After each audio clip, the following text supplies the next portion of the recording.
Since we founded Archetype AI in 2023, we have been driven by a very simple vision to bring AI into the physical world and use it to solve real world problems, problems that actually matter. Today, physical AI, 2 years later, is considered to be the next frontier of artificial intelligence.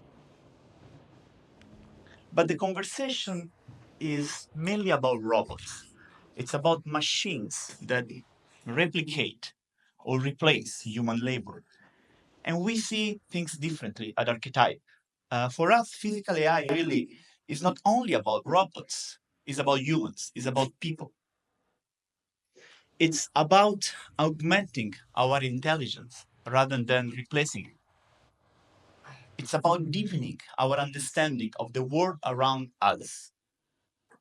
So, our goal is to move beyond robotics and automation and use AI to make sense of the world around us through sensor data.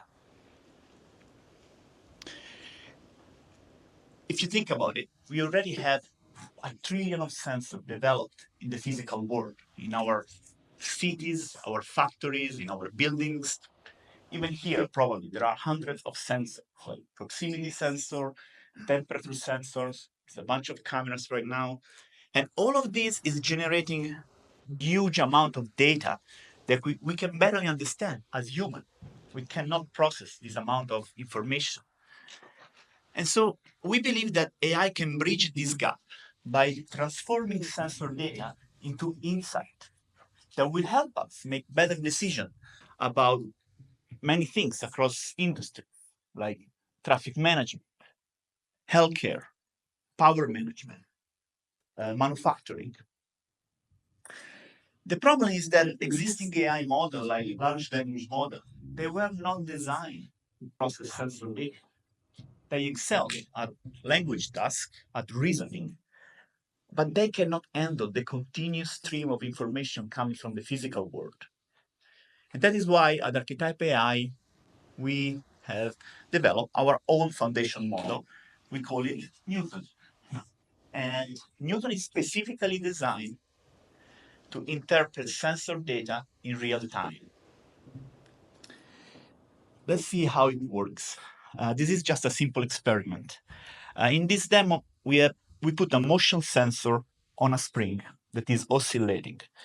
The sensor streams directly into Newton. And on the screen on the right, you can see the white line is the signal coming from the sensor, and the green line is the prediction from Newton. And you can see here how Newton is quite good at predicting how the signal will look like 3-4 seconds in the future. And it doesn't only work for periodic motion, simple motion, but it's also able to capture the quality of these more chaotic, complex movements.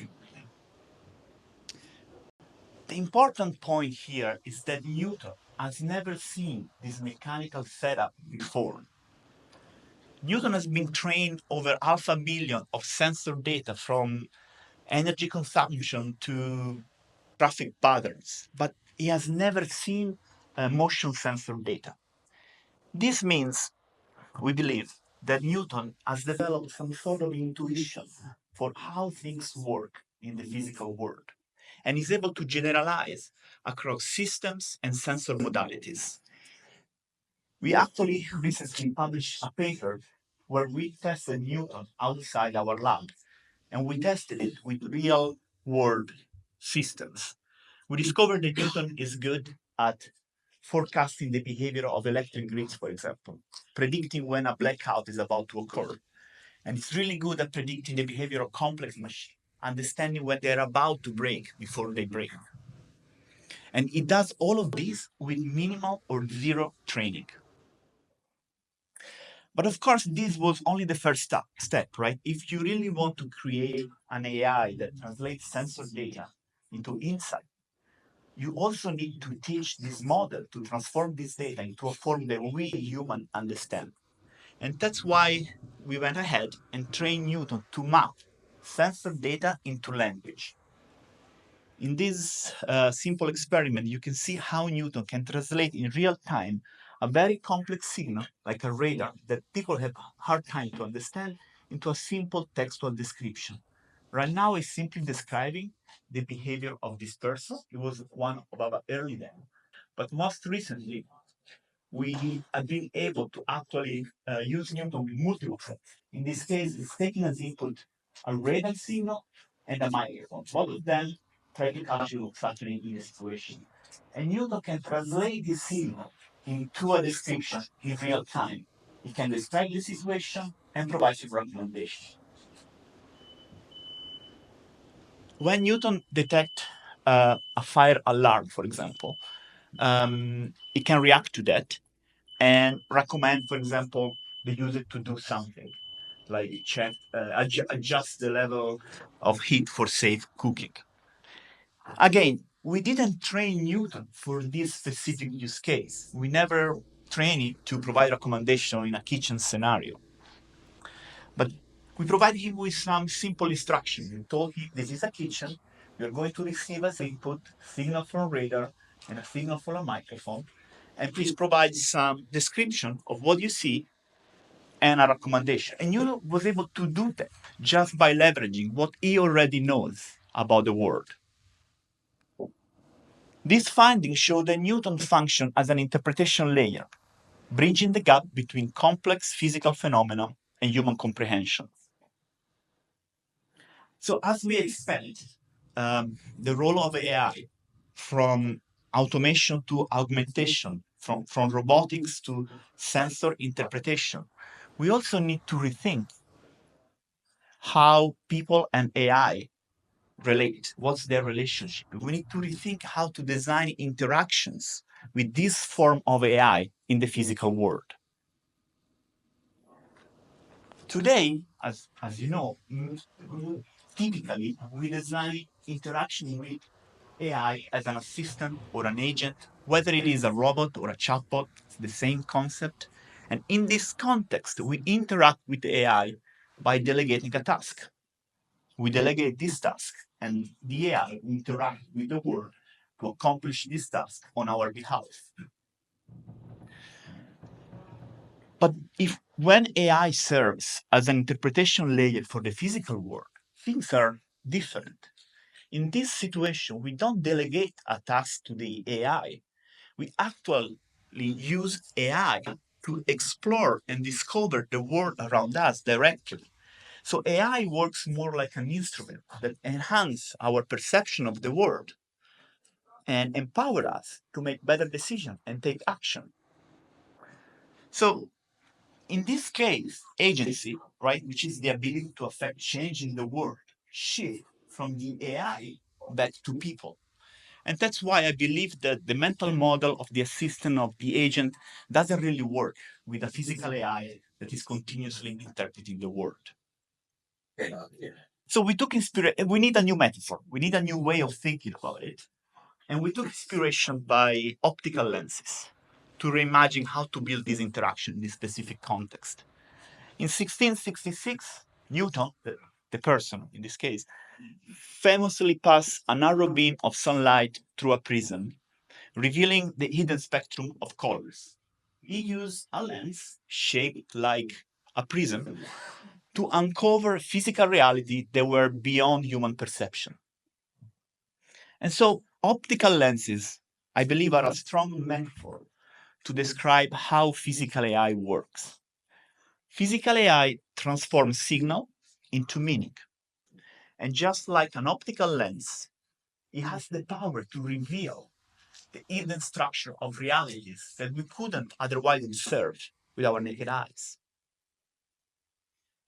What is interesting about this, I believe that this metaphor also provides us with a language to describe user interactions and how people can control the interpretation of the sensor data in real time. By adjusting what we call the semantic focus of the lens, people can tune how Newton interprets the sensor data at any given time. And because we align sensor data and language, people can use plain English to adjust how Newton interprets sensor data.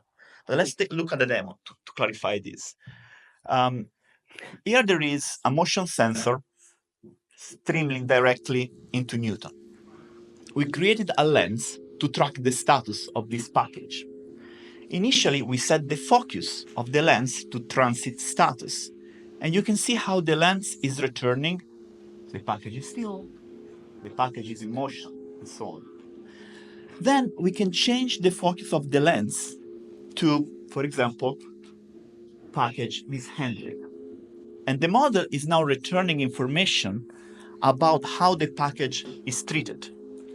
It's the same data, the same sensor stream, but the user has tuned in real time the interpretation of those data to what it matters the most to them at any given time. So of course this is a demo, but it shows how you can control Newton just using language to change how sensor interpretation happen. And so in a similar way in which you can design different agents for task automation, you can design different lenses for sensor data interpretation. And each of them will be addressing a specific problem, a specific use case. Let's try to look at some examples. These are just example scenarios, right? We can imagine, for example, a lens specifically designed to predict when wind turbines break down.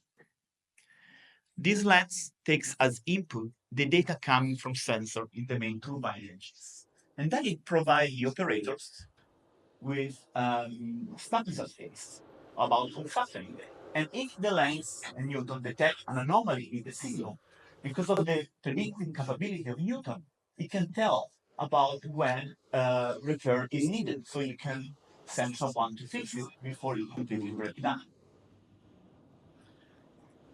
This is a more like everyday life scenario. Let's imagine a lens that helps us run better, that improve our running performance.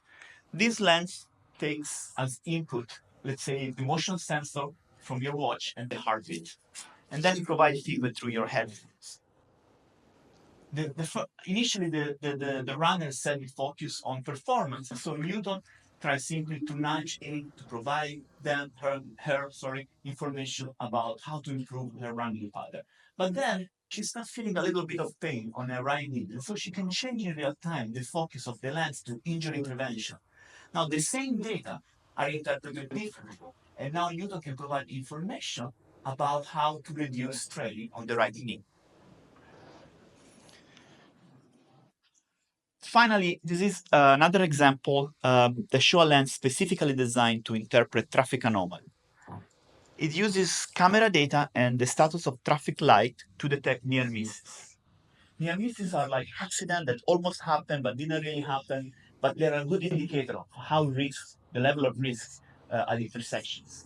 And then I want to stress out here that the output of the model is not just language. Newton is a multimodal model that is also able to output visualization. And in this case, the visualization is a heat map that highlights the different areas that are at the risk in that intersection so that the city official can intervene and change how manage traffic at this specific intersection. So lenses, of course, is a metaphor that we're using to describe physical AI, but it is also a new class of application that we are building, similar to what agents are for automation tasks, but they are specifically designed to customize Newton interpretation of sensor data. And we have actually started deploying them in the real world with industrial partners. Over the past year, we have worked with a Japanese construction company, Kajima, to help them monitor the progress of complex construction sites. So we have built a lens to do that. This lens uses the camera data from the construction site and is able to detect the behavior of very complex machines. For example, excavator, barge, boats, and all sorts of stuff, understanding what they do, their operating, their thinking, and so on.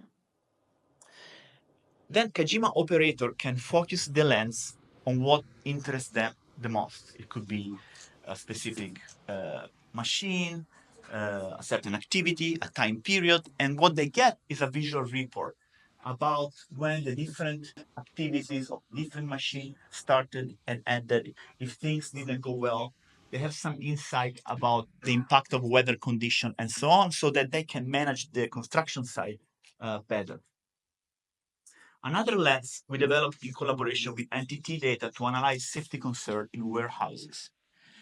This is still a prototype, but in this case, the lens takes camera data as input in real time and is able to understand the different working areas in the warehouse, where people typically work or where machine typically works.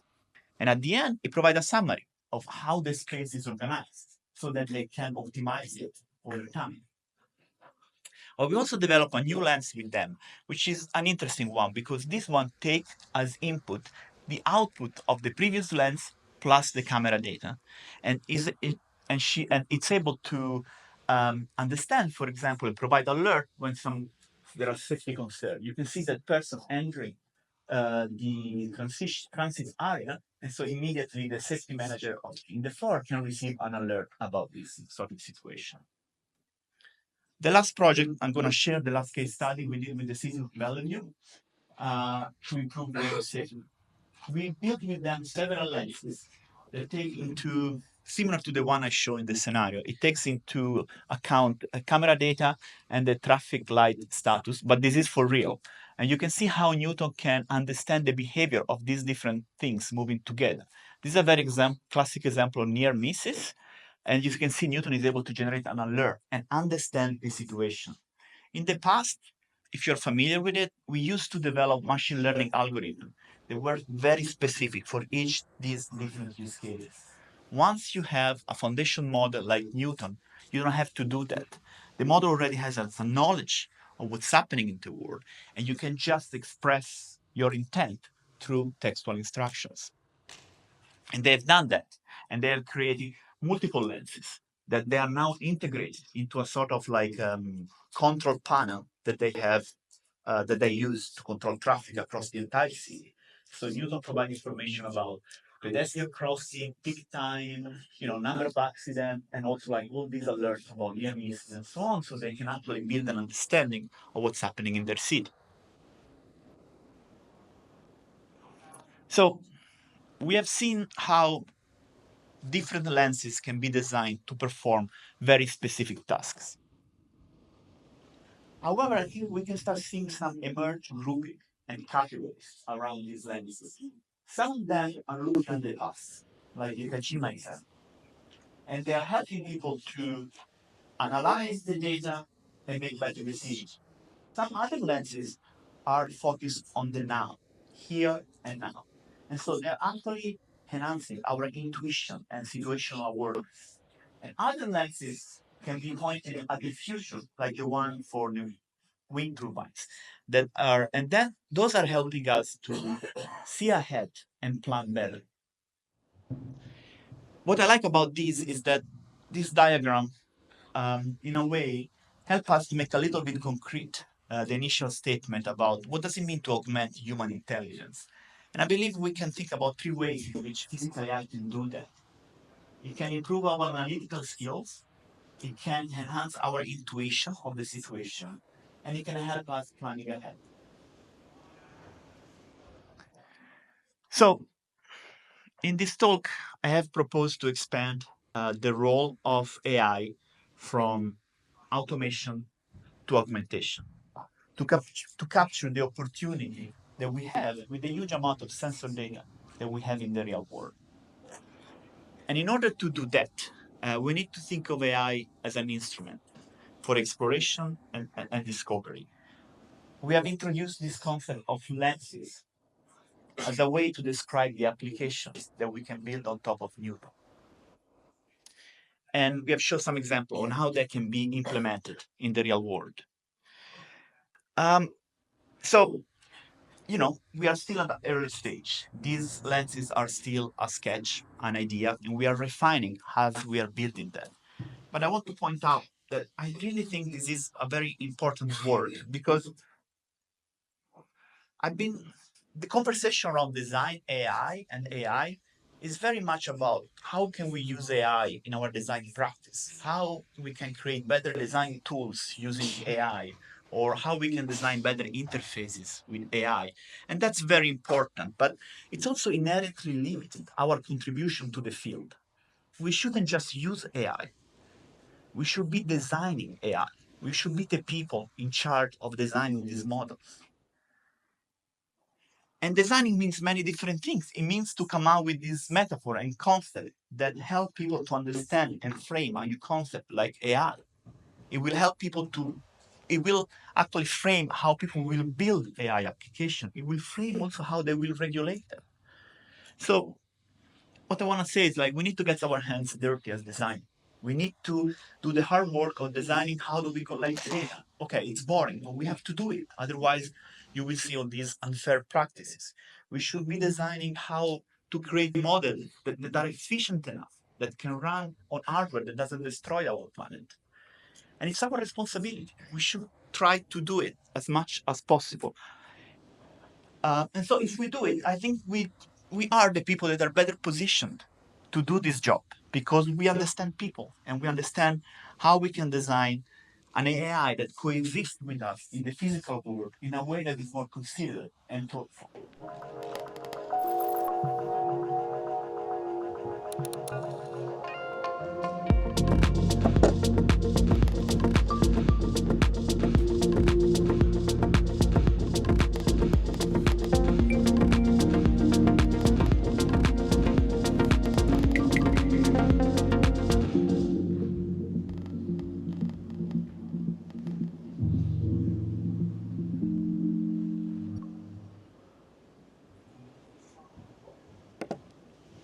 Thank you very much.